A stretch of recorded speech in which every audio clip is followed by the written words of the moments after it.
নমস্কার, সালমা চৌধুরীর লেখা আমৃত্যু ভালোবাসি তোকে উপন্যাসটির পর্ব 14 শুরু করছি। আবির ভাই চট্টগ্রামে চলে গেলে ও থাকবে কিভাবে? মিম হঠাৎ ডেকে উঠল, আপু ভাইয়াকে তুমি কি আনতে বলবা? মিমের ডাকে ধ্যান ভাঙল মেঘের। একটু হাসার চেষ্টা করলো, তারপর কোমল কণ্ঠে বলল, আমার কিচ্ছু লাগবে না। সারাদিন কেটে গেল। মেঘ নিজের মতো কোচিং টিউশন শেষ করে আসছে। মিম আদি স্কুল থেকে ফিরছে। আবির 8টায় বাসায় ফিরেছে। ততক্ষণে জান্নাত আপু পড়িয়ে চলে গেছেন। মেঘ বই খাতা নিয়ে নিজের রুমে চলে গেছে। রাত 10টার দিকে চট্টগ্রামের উদ্দেশ্যে বেরিয়ে যাবে আবির। রুমে গিয়ে শাওয়ার শেষ করে একেবারে রেডি হয়ে রুম থেকে বের হলো আবির। মেঘের রুমের দরজার সামনে এসে থামলো। দরজায় ধাক্কা দিল আস্তে করে। মেঘ বিছানায় উবুর হয়ে শুয়ে আছে। পাশে বই খাতা পড়ে আছে। ফ্যানের বাতাসে পৃষ্ঠাগুলো উঠছে। জান্নাত আপু যাওয়ার পর এই রুমেই এসে শুয়েছিল। আবির আস্তে করে ডাকলো, মেঘ। কোনো সাড়া নেই। তাই রুমের ভেতরে ঢুকলো আবির। শান্ত পায়ে এগিয়ে গেল মেঘের দিকে। মেঘের মুখের একপাশে বিছানা লেপ্টে আছে। ফ্যানের বাতাসে চুলগুলো এলোমেলো হয়ে উড়ছে। ছোট্ট চুলগুলো বারবার মুখে ঝাপটা পড়ছে। লাইটের আলোর উপর গালটা চিকচিক করছে। আবির বিছানার একপাশে বসল। কিছুক্ষণ সূক্ষ্ম দৃষ্টিতে পরখ করলো অষ্টাদশীকে। তারপর গালে হাত রেখে মুখ থেকে ছোট্ট চুলগুলো সরিয়ে দিল। দু একবার মাথায় হাত বুলিয়ে দিল, চুপচাপ রুম থেকে বেরিয়ে গেল। ব্যাগ নিয়ে নিচে চলে আসলো। মিম আর আদি খুব করে বলল, ভাইয়া কক্সবাজারে যেও প্লিজ, চাটনি নিয়ে এসো, খেলনা, শামুক আরো অনেক কিছুর আবদার করলো ভাইয়ার কাছে। উত্তরে আবির শুধু বলল, সময় পেলে যাব। খেয়ে আবিরের বাবার কোম্পানি ঢাকার বাইরে 3টে শাখা আছে, চট্টগ্রাম, সিলেট এবং রাজশাহী। ইকবাল খানকে বেশিরভাগ সময়ই বিভিন্ন জায়গাতে দৌড়াদৌড়ি করতে হয়। কখনো চট্টগ্রাম, কখনো রাজশাহী, কখনো সিলেট। বাকি সময় বাড়িতেই থাকেন, হেড অফিসে থাকেন। একই সাথে দুয়ের শাখাতে যেতে হলে কখনো কখনো মোজাম্মেল খানকেও যেতে হয়। তবে আলী আহমদ খান এখনও তার ঢাকার বাহিরে যান না। আবির আসাতে উনি চাইছেন আবির সব দায়িত্ব বুঝে নেক। রাত 11টায় মিম এসে ডাকছে, আপু ওঠো, খাবে না? মেঘ ঘুম ঘুম চোখে তাকায় মিমের দিকে। মিম আবার বলে, 11টা বাজে, তুমি কখন খাবে? আম্মু, বড় আম্মু সবাই বসে আছে তোমার জন্য। আমিও খাইনি, আসো। 11টা শুনেই মেঘের ঘুম উধাও হয়ে গেল। সহসা মনটা খারাপ হলো। চিন্তিত স্বরে বলল, আবির ভাই কি চলে গেছে? মিম হাসি মুখে বলল, হ্যাঁ, ভাইয়া তো 10টার আগেই চলে গেছে। আমি আর আদি বলে দিয়েছি আমার জন্য খেলনা, গিফট, চাটনি নিয়ে আসতে। তোমার জন্য আনতে বলেছি। ভাইয়া বলেছে সময় পেলে যাব কক্সবাজার। মেঘের মনটা চূর্ণ বিচূর্ণ হয়ে গেছে। মনে মনে ভাবছে, কেন যে শুইতে গেলাম? না ঘুমোলে তো আবির ভাইকে দেখতে পারতাম। আমি ঘুমিয়েছিলাম, তাতে কি আবির ভাই কি আমায় বলে যেতে পারতো না? মেঘ আবার ডাকলো, আপু এসো, খেতে যাই। মেঘ কঠিন স্বরে বলল, আমার খিদে নেই, খাবো না, তুই খেয়ে নে।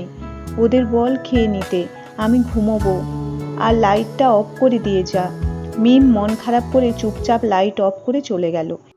এদিকে মেঘ ফুপিয়ে ফুপিয়ে কাঁদছে। কিছুক্ষণ পর নিজেই ভাবছে, আবির ভাই তো আমায় নিয়ে ভাবেই না। ভাবলে তো আমায় ডেকে বলে যেতেন, তাহলে আমি কেন ওনার জন্য কান্না করছি?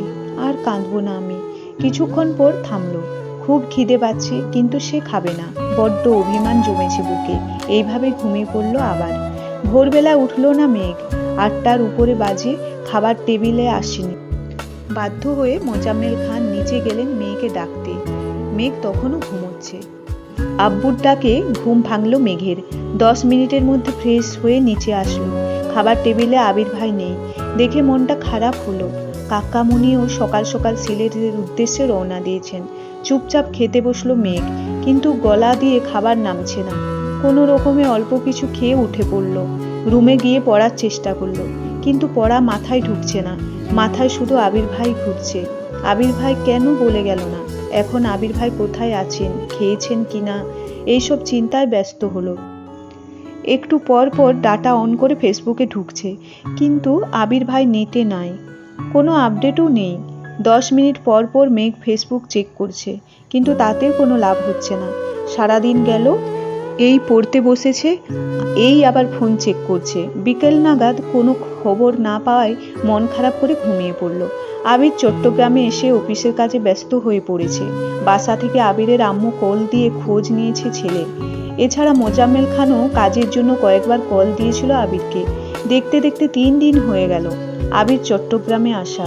সাথে অফিসের ঝামেলা, সারাদিন এক মুহূর্ত রেস্ট নিতে পারে না। অফিসের কাজের ফাঁকে 2-1বার বাসায় কল করে আম্মু, মামুনি, তানভীরের সাথে কথা হয়। মিম আর আদির এক কথা, ভাইয়া কক্সবাজারে যেও প্লিজ, আমাদের জিনিসগুলো নিয়ে এসো। কিন্তু মেঘ যেন নিখোঁজ। আবির বিদেশে থাকাকালীন তানভীরের বাসায় না থাকলে যেই মেয়ে একা সারা বাড়িতে মাতিয়ে রাখত, এখন আবির চট্টগ্রাম, তানভীর সকালে বের হয়ে পার্টি অফিসে আর ফেরে 10টার দিকে। বাবা চাচাও সারাদিন অফিসে থাকে, তারপরেও মেঘকে সারাদিন খুঁজে পাওয়া যায় না। সকালে অল্প খেয়ে যে রুমে ঢোকে, কোচিং থাকলে বের হয়, না হয় 3টে-4টায় ক্ষুধা লাগলে চুপচাপ এসে খাবার খায়। মাকেও ডাকে না।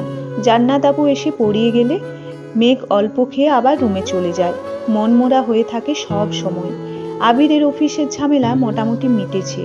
ডিলার প্রোডাক্ট ডেলিভারি দেওয়া পর্যন্ত অপেক্ষা করতে হবে। 2 দিন ফ্রি থাকতে মিম আর আদির কথা মনে করে কক্সবাজারে গেল। এর আগে কখনো কক্সবাজারে যায়নি আবির। এটাই জীবনের প্রথমবার। 5 স্টার হোটেলে রুম নিয়েছে। ফ্রেশ হয়ে বের হতে হতে বিকেল হয়ে গেছে। সমুদ্র সৈকতে দাঁড়িয়ে আছে আবির। প্রাকৃতিক সৌন্দর্যের স্পষ্ট রূপ দিচ্ছে সজ্জিত বিশ্বের দীর্ঘতম সমুদ্র সৈকত কক্সবাজার। কক্সবাজারের সূর্যাস্তের ছবি প্রায় সবাই স্মৃতি হিসেবে রেখেছেন নিজেদের মোবাইল ফোন বা প্রতিটা বাড়ির দেওয়ালে। আবির সমুদ্রের ঢেউয়ের সঙ্গে গোধূলি বেলার সূর্যাস্ত দেখে বিমোহিত। অসংখ্য প্রাপ্তি, ক্লান্তি, হতাশা বিকীর্ণ হয়ে আছে আবিরের মনে। সমুদ্রের পানিতে অস্তমিত সূর্যের অপরূপ দৃশ্য উপভোগ করছে। কিছুক্ষণ পর আবিরের ফোনে কল আসে। পকেট থেকে ফোন বের করে দেখে তানভীরের কল। রিসিভ করে। তানভীর বলল, আসসালামু আলাইকুম ভাইয়া। আবির বলল, আলাইকুম আসসালাম। তানভীর, কোথায় আছো? আবির বলল, কক্সবাজারে আসছি আজ। কেন? তানভীর বলল, একটু দরকার ছিল। আবির বলল, বল। তানভীর তখন বলল, এমপির মেয়ে নাকি তোমার রিকোয়েস্ট দিয়েছিল, তুমি নাকি তাকে ব্লক করে দিয়েছো। আজ এমপির বাসায় গিয়েছিলাম, মেয়ে তো তোমার কথা জিজ্ঞেস করতেছে আমায়। আবির বলল, তুই কি বলেছিস? তানভীর বলল, প্রথমে তো এমনিতেই বোঝানোর চেষ্টা করছি, কিন্তু মানতেছে না, তাই বাধ্য হয়ে বলেছি তুমি আরেকজনকে পছন্দ করো, তার সাথে তোমার বিয়ে ঠিক। আবির বলল, আচ্ছা ঠিক আছে। তানভীর বলছে, কিন্তু একটা সমস্যা আছে ভাইয়া। আবির তখন বলল, আবার কি সমস্যা? তানভীর তখন বলল, এমপির মেয়ে যদি এমপিকে বলে আর উনি যদি আমায় জিজ্ঞেস করে তখন আমি কি বলবো? যদি মেয়ের কথা জিজ্ঞেস করে তখন কি বলবো? আবির বলল, প্রথমত এমপি কোনো সময় এইসব বিষয় নিয়ে মাথা ঘামাবে না, আর যদি শুনে ছেলে অন্য কাউকে পছন্দ করে তাহলে আর কিছুই বলবে না। তানভীর বলল, তারপরেও যদি জিজ্ঞেস করে ফেলে তখন কি বলবো? আবির তখন বলল, বলবি তোর বোনের সাথে বিয়ে ঠিক।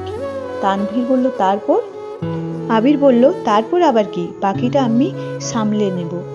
তানভীর বলল, যদি ফোর্স করে? আবির একটু গম্ভীর কণ্ঠে বলল, বেকুবের মতো কথা বলিস না তানভীর। এমপির মেয়ে হোক আর মন্ত্রীর মেয়ে, তার জন্য কি তুই নিজের ভালোবাসা কোরবান করবি নাকি? আজব। তানভীর আর কথা বাড়ালো না। তানভীর বলল, আচ্ছা ভাইয়া, এখন রাখি তাহলে, আল্লাহ হাফেজ। আবির বলল, আল্লাহ হাফেজ। কল কেটে আবির ডাটা অন করে ফেসবুকে ঢুকে। কেন জানি মনে হলো ব্লক লিস্ট চেক করবে। ব্লক লিস্টে ঢুকতেই চোখ পড়ল প্রথম আইডিটা ওই মেয়ের। 2 সেকেন্ড ভাবলো, সে তো শুধু কমেন্ট ডিলিট করেছিল, ব্লক তো করেনি। এটা যে মেঘের কাজ তা বুঝতে বেশিক্ষণ সময় লাগলো না। কিন্তু মেঘ ফোন পেল কোথায়? আর কিছুক্ষণ ভাবার পর মনে হলো টেবিলের উপর ফোন রেখে যাওয়ার ঘটনা। তার মানে সেদিনেই ব্লক করেছে। অজান্তে ঠোঁটের কোণে এক চিলতে মুচকি হাসি ঝলক দেখা গেল। আস্তে আস্তে বলল, এই সামান্য বিষয় জ্বলে উঠল? সইবি কিভাবে এত ঝড়ঝঞ্ঝা? এত তাড়াতাড়ি তো তোকে আমার করে নেব না, আবার খুব বেশি কষ্টও দেব না তোকে। অন্ধকার নেমেছে বিচে। একটু হাঁটাহাঁটি করলো আবির, ভাই বোনের জন্য কিছু কেনাকাটাও করলো, তারপর হোটেলে চলে আসছে। কেটে গেল আরও 2 দিন। আবির বাড়ি নেই 6 দিন যাবৎ। অষ্টাদশের মনে বিষণ্ণতা ছেয়ে গেছে। খায় না ঠিক মতো, পড়াশুনোও করে না, মোবাইলও ব্যবহার করে না, কথাও বলে না কারোর সাথে, শুধু টিউশন আর কোচিং যায় আসে, এইটুকুই। আজ সকাল থেকে মনটা মাত্রাতিরিক্ত খারাপ। তানভীর ডেকে এনে খাবার টেবিলে বসিয়েছে। তানভীর আজকাল পার্টি অফিসে দৌড়াদৌড়িতে মেঘকে কিছুই বলে না।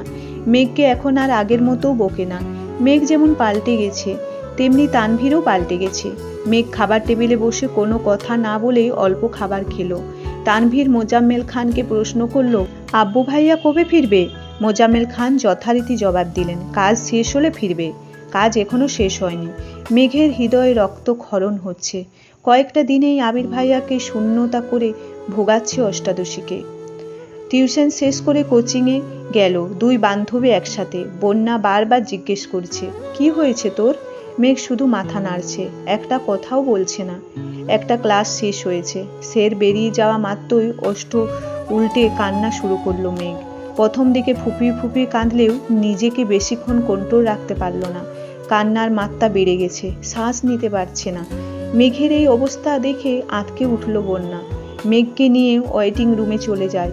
ওখানে যাওয়াতে বাঁধ ভাঙা কান্না শুরু হয়ে গেল মেঘের।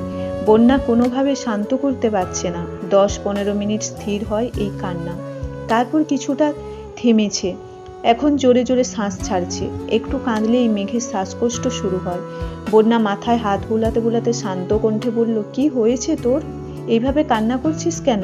মেঘ ফুপিয়ে ফুপিয়ে উত্তর দিল, আমায় খুব কান্না পাচ্ছে। বন্যা ভ্রু কুঁচকে বলল, কান্না পাচ্ছে? তা তো দেখতেই পাচ্ছি, কিন্তু কেন কান্না পাচ্ছে সেটা বল। মেঘের গম্ভীর জবাব, জানি না। বন্যা নিজেকে কন্ট্রোল করে আবার প্রশ্ন করলো, রেজাল্ট নিয়ে চিন্তা করছিস? নাকি চান্স পাওয়া নিয়ে? নাকি বাসায় কেউ বকেছে তোকে? আবারও কাঁদছে মেঘ। কাঁদতে কাঁদতে বলল, আমি আবির ভাইয়াকে খুব মিস করছি বন্যা। উনি ফেসবুকেও আসেন না। আমি ওনাকে না দেখে, ওনার কথা না শুনে আর থাকতে পারছি না। বন্যা এবার অবুঝ বাচ্চার মতো হাসলো। তারপর বলল, মিস করছিস তো কল দে। মেঘ কাঁদতে কাঁদতে বলল, উনি কি আমার সাথে কথা বলবেন? বন্যা আবার সশব্দে হাসলো। উনি কথা বলবেন কি বলবেন না এইসব যদি তুই ভাবিস, তাহলে উনি কি ভাববেন? মেঘ এবার মুখ তুলে তাকালো বন্যার দিকে। বেবি, এবার আবির ভাইয়ের প্রেমে হাবুডুবু খাচ্ছ। সাবধান বান্ধবী, ডুবে যেও না, সামনে কিন্তু ভর্তির পরীক্ষা। মেঘ ভেঞ্চি কেটে বলল, আমি আবির ভাইকে ভালোবাসি। এইটুকু বলে থেমে গেল। নাটা বলার খুব চেষ্টা করলো, কিন্তু বলতে পারল না। বন্যা মেঘকে ঠান্ডা মাথায় বেশ কিছুক্ষণ বোঝালো। মেঘ শান্ত হয়ে বসে আছে। বন্যা বলল, তুই তাহলে বাসায় চলে যা, ক্লাস করতে হবে না। ফোন দে, আমি ড্রাইভার আঙ্কেলকে কল দিচ্ছি। তারপর মেঘকে গাড়িতে দিয়ে বন্যা এসে ক্লাসটা শেষ করলো। মেঘ বাসায় এসে ফ্রেশ হয়েই ছুটে গেল মায়ের রুমে। হালিমা খান ঘুমোচ্ছিলেন। মেঘ মায়ের হাতের উপর মাথা রেখে মাকে জড়িয়ে ধরে শুয়ে পড়েছে। হালিমা খান ঘুমের মধ্যে এই একবার চোখ খুলে দেখলেন। মেঘকে দেখে মেঘের পিঠ বরাবর জড়িয়ে ধরে ঘুমিয়ে পড়লেন পুনরায়। অনেকক্ষণ কান্না করায় মেঘ ক্লান্ত ছিল। সেও মাকে জড়িয়ে ধরে ঘুমিয়ে পড়েছিল। বেশ কিছুক্ষণ পর মেঘের ঘুম ভাঙে। ততক্ষণে হালিমা খান সজাগ হয়ে গেছেন। শুয়ে শুয়ে মেঘের মাথায় হাত বুলিয়ে দিচ্ছেন। মেঘ সচরাচর মায়ের কাছে শুতে আসে না। যখন খুব বেশি মন খারাপ থাকে তখনই আসে।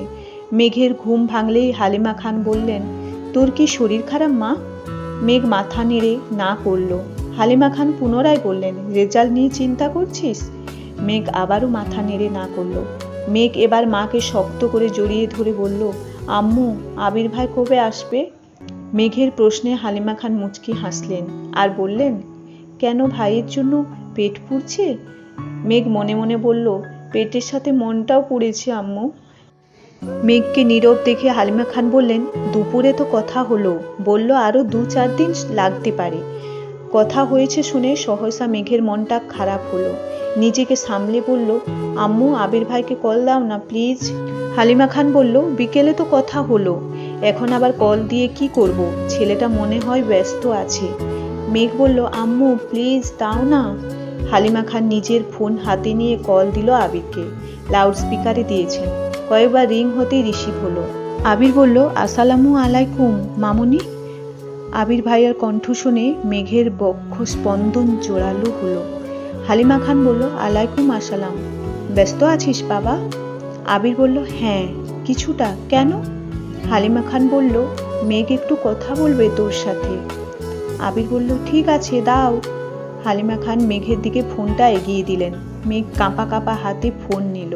সঙ্গে সঙ্গে লাউড স্পিকার অফ করে দিল মেঘ। মেঘ ধীর কণ্ঠে বলল, হ্যালো। আবির তৎক্ষণাৎ রেগে মেগে বলল, হ্যালো কি রে? প্রথমে কল দিয়ে সালাম দিতে হয় এটাও জানিস না? আবিরের ধমকে চুপসে গেল মুখটা। আস্তে ধীরে বলল, আসসালাম আলাইকুম। আবির গম্ভীর কণ্ঠে উত্তর দিল, আলাইকুম আসসালাম। মেঘ এবার কাঁপা কাঁপা গলায় বলল, কেমন আছেন আবির ভাই? আবির কিছুটা স্বাভাবিক হয়ে বলল, আলহামদুলিল্লাহ ভালো। তুই কেমন আছিস? মেঘ দীর্ঘশ্বাস ফেলে উত্তর দিল, আলহামদুলিল্লাহ। দুজনেই কয়েক সেকেন্ডই নীরবতা পালন করল। আবির নীরবতা ভেঙে রাশ ভারী কণ্ঠে শোধালো, তোর ফোন দিয়ে কল দিতে পারিস না? মামুনির ফোন থেকে দিতে হলো কেন? মুখের উপর মেঘ বলে ফেলল, আপনার নাম্বার নাই আমার কাছে। আবির এবার দীর্ঘশ্বাস ফেলল। গম্ভীর কণ্ঠে জবাব দিল, রাখছি, ব্যস্ত আছি আমি। এই বলে কল কেটে দিল। মেঘ আহম্মকের মতো ফোনের দিকে তাকিয়ে রইল। বুঝে উঠতে পারল না ব্যাপারটা কি। আবির ভাইয়ের নাম্বার নেই এই কথা শুনে রেখে দিল নাকি সত্যিই ব্যস্ত, এটা ভেবে পাচ্ছে না অষ্টাদশী।